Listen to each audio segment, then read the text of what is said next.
Welcome everyone. It's the Football Amigos show again. It's your boy Mide bringing you the predictions for game 23. Hope you all are doing very well. We have the Amigos here, of course, ready to give their predictions about the upcoming games coming up in the Premier League this weekend. Bournemouth is playing Liverpool first at 9 a.m. on Saturday. Of course, we're going to have Manchester United and Arsenal playing on Sunday. Man United is playing Crystal Palace on Sunday at home at 8 a.m. And the big blockbuster game for the weekend is on Sunday, Arsenal facing Man City. Arsenal playing at the Emirates, which I cannot wait to grab popcorn and a drink, amigos, just to sit down and just watch how that game unfolds. We'll start with Bournemouth Liverpool. Sam, Bournemouth are on a wonderful run. They are playing above and beyond their level. They don't have stars on their team that are exceptional, but they are playing as an exceptional team.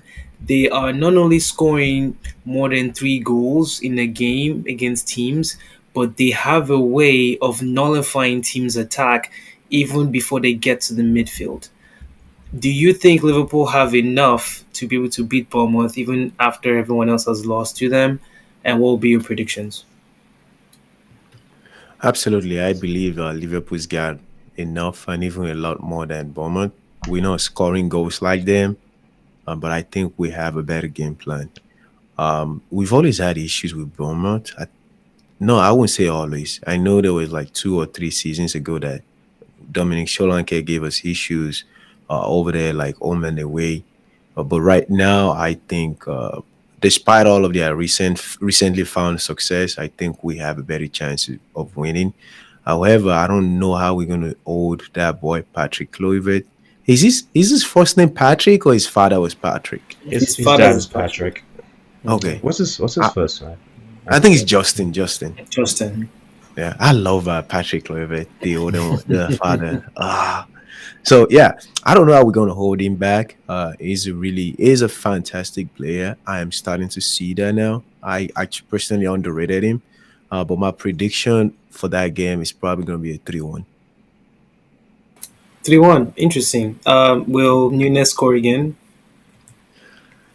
I see a newness and possibly Cody Gakpo.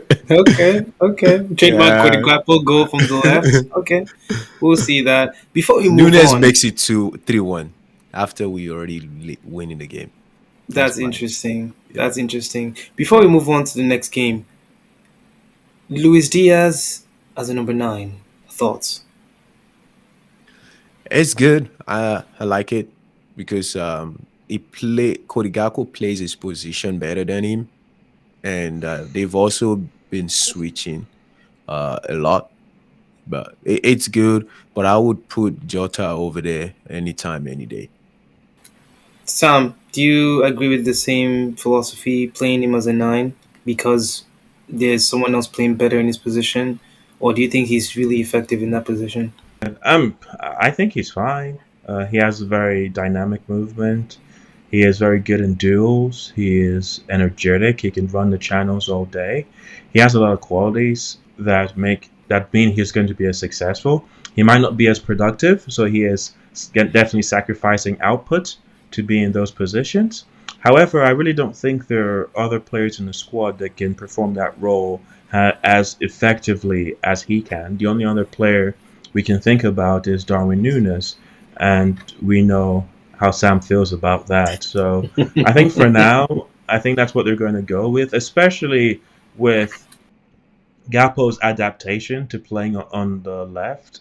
He has created so many adaptations that allow him to be very effective coming in from that angle. So I do think that he will hold that position down. Also, if you have Diaz, you have the opportunity for them to rotate and have a better rotating dynamic, so create better chemistry. Because if Gapo goes runs the center channel and you have another player, either Jota, either Nunez, you can imagine they're not going to be as effective coming in from the left, but you don't lose that effectiveness with Diaz. So for the most part, I can see that continuing and having success. Yeah. Awesome, awesome. Good thoughts from both of you. Sam has a 3-1 win for Liverpool over Bournemouth in that game. Moving on to Manchester United versus Crystal Palace. Crystal Palace playing away, United playing at home at Old Trafford. It's going to be at 8 o'clock on Sunday. Again, I can see this game being a game where if we allow Crystal Palace to do what they want to do, there might be trouble. I hope Onana doesn't make mistakes in this game because this is one of those games where if he's not concentrating, Crystal Palace have a way of scoring goals. They do. They will always find a way to score goals.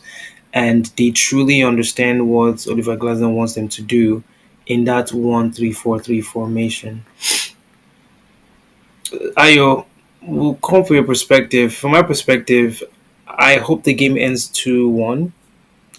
And I feel like United will score both goals first, and then Crystal Palace will score one, and then there will be some nervy moments, but we will find a way to overcome. At the same time, I have this fear that we would not create enough chances. Crystal Palace will score one, and then we would lose 1-0. There's that side of me that also has that prediction as well. Ayo, any thoughts on from your perspective based on what you've seen?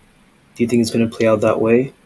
I think Man United will struggle to get anything out of that game, personally. And I would just say this, just from how I see both teams. I think Crystal Palace is a more effectively coached squad compared to Man United. And when that's the case, you need the intangibles or the other factors to be in your favor. So, fitness, desire, energy levels, competitive levels. And Man United have a meaningful and important midweek game in the Europa League, and Crystal Palace, I believe, don't, right? They don't have a. No, they don't. They They don't don't. have a midweek. They Uh, don't have a midweek uh, game. and knowing what you need to get from that game, I believe some of your key players will have to play 90 to 90 minutes if they do, and that will backfire for that Crystal Palace game. I think you it will take a lot of fortune for Man United not to lose that game badly. The best they can hope for is a draw, because I think whatever they can offer, Crystal Palace can meet that Hmm. easily. Yeah. So basically, a tough game at Old Trafford. Sam, do you agree? Is he gonna be at Old Trafford or away? It's at Old Old Trafford. Trafford. Oh, regardless of where it is, I think it's gonna be a tough game right now. I definitely wish Man United all the best, but I think we're starting to see the we're starting to accept well, not accept. We're starting to see results that makes us think Man United is competing. Their highest competitor is the mid-table guys, if that make any sense. So any game against top seeds is like, oh my god, super game, right? Of course, they had a tie against New Liverpool, but playing against Crystal Palace, even playing against Bournemouth, would be a game that should be worrisome to Man United fan, especially with the game with the result that they had against Fulham, which I think Fulham had a great game. It just didn't go their way. So uh, until something changed, every game Man United will be playing, especially against New Crystal Palace, that is really Canadian as well. It will be worrisome for me.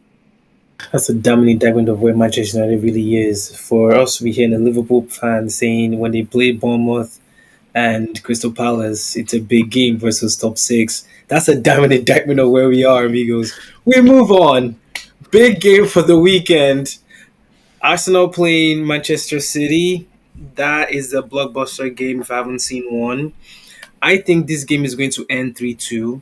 I think it's going to be a goals galore game. It might be 4-2, might be 3-2.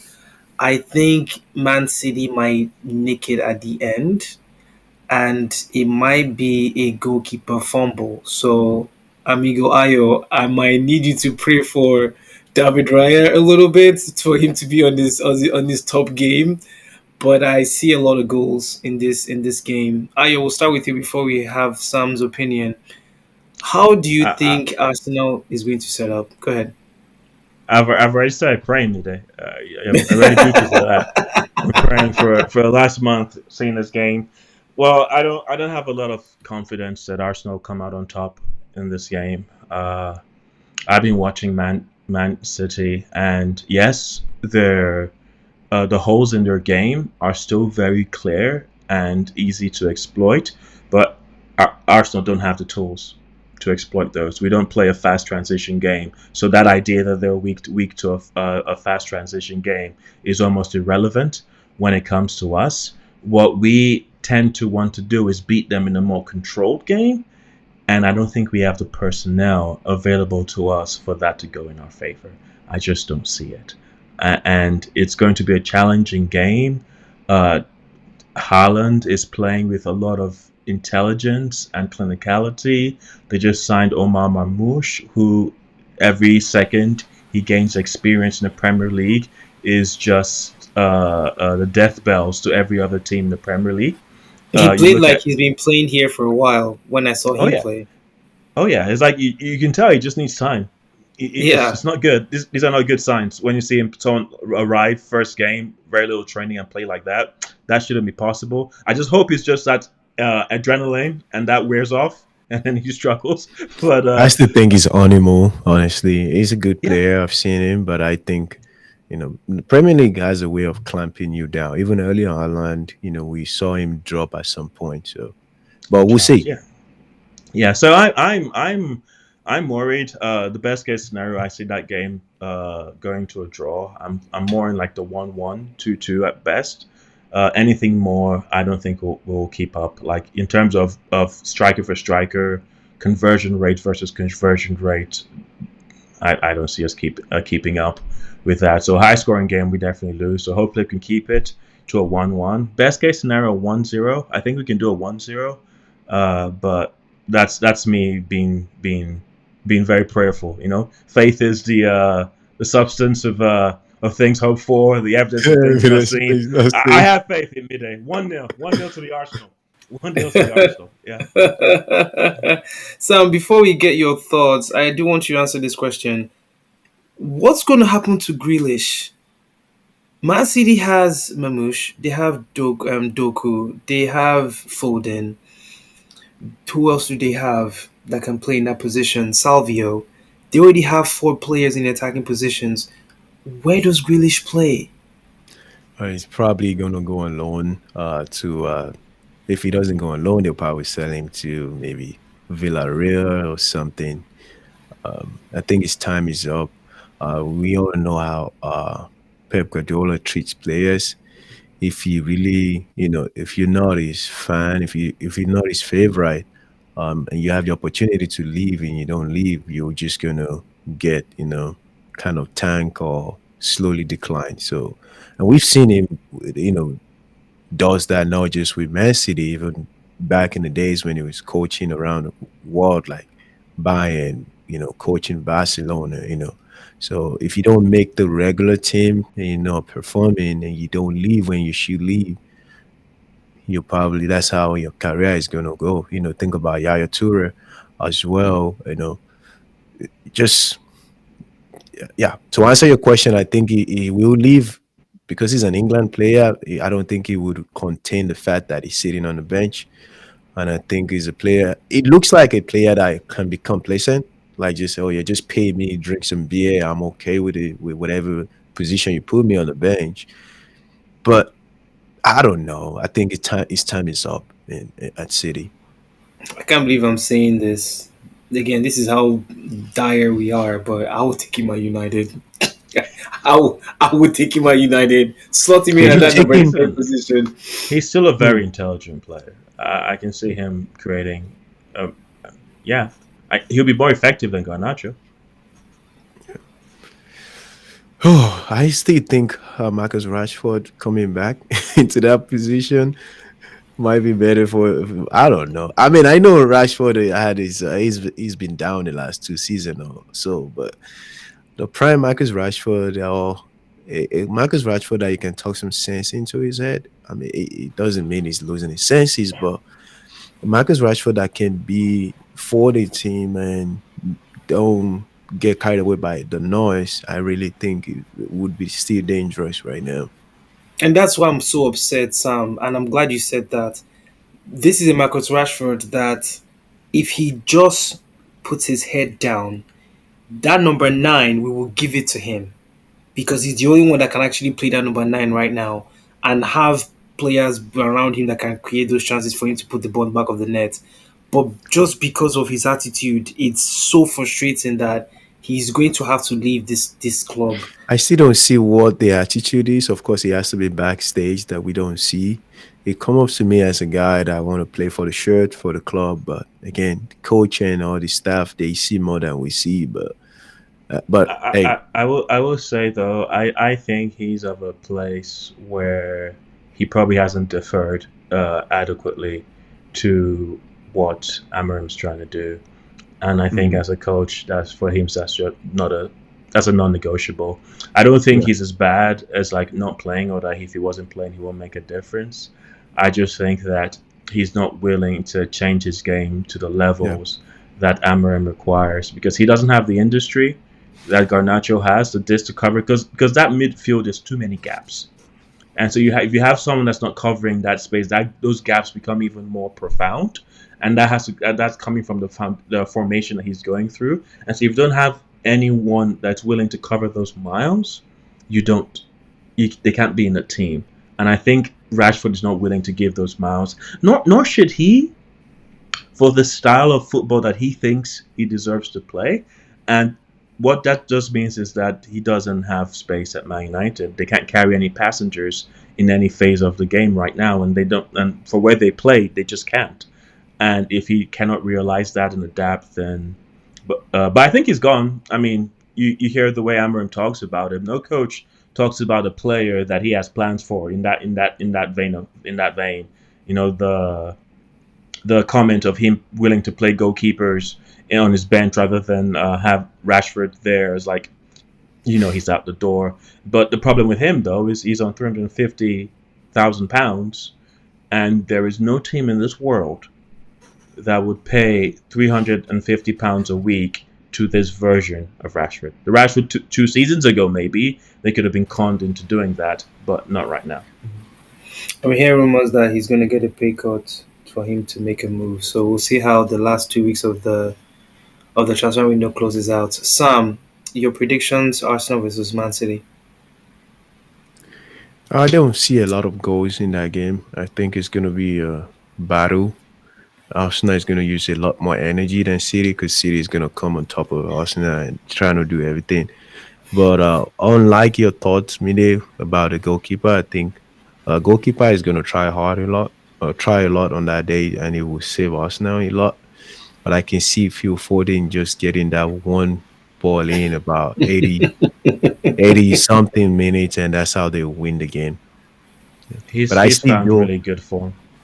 He is. Yeah, He yeah. is. But actually, I would rather Arsenal beat Man City because I don't like Man City at all. I don't either. I would actually love Arsenal to win 1-0 Yeah. and Man Because City I know miss so Arsenal is many not going to points. win the Premier League. They're going to be in second place anyway. Oh, shots fired! I mean, On that he's note, right. So I think he's just stating facts. Uh, yeah. no, Sorry, go Mide, ahead. carry on. Go ahead. No, no, no. Go ahead. It's. I understand this. I would have backed Arsenal on a full squad, but at this point, it's like Havertz. Like you see him holding his thighs. Was it at the end of the Wolves I did game see because that. like his hamstring was gone. So I'm sure he's gone for a while. Like they haven't said it yet, but they will say it at some point. So with this squad, like we just have to be conservative. Unfortunately, like we have never needed signings because I was watching the Fulham game and I was like, I know we crapped on these players, but like we could use Emil Smith, right? We could use Nelson. Nelson, come back. We missed you. We He's were wrong, injured. Nelson.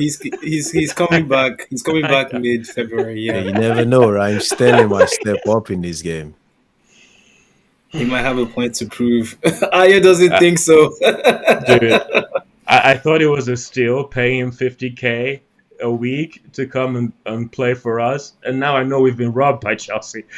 Absolutely They've been robbed. doing that for a lot of teams, Man U Well, no, included. no. I think Sterling just needs more game time. Of course, he's on the older side of things of age, but I think he needs more game time. And also, we also just like you always tell my United fan, lower your expectation and watch player turn things around.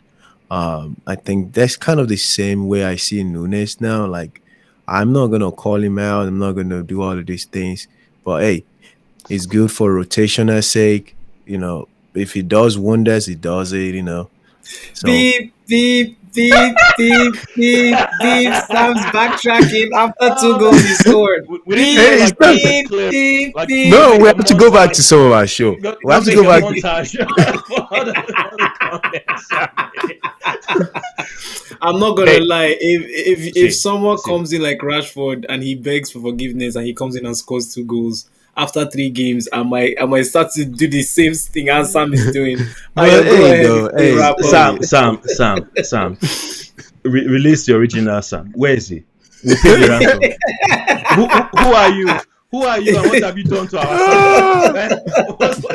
Kilo Shele. Hey, for what is what? For what is what? It comes in, you can see the hunger.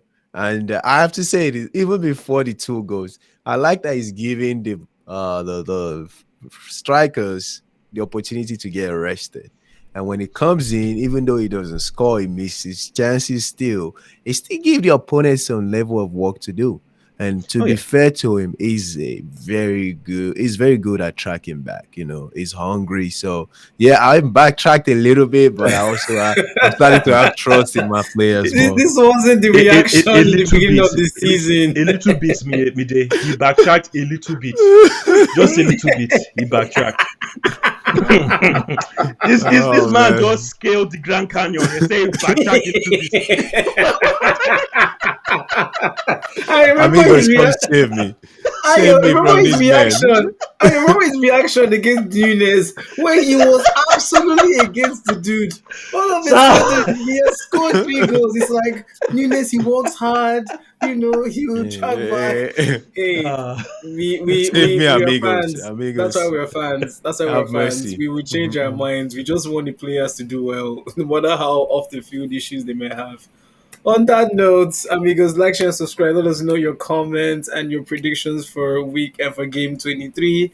Thank you all so much for your time. We will see you all soon in the next content. As always, stay positive, keep I laughing, have, I and have a we'll see you all plead. soon. I have a plead for amigos. well, Amigos, amigos.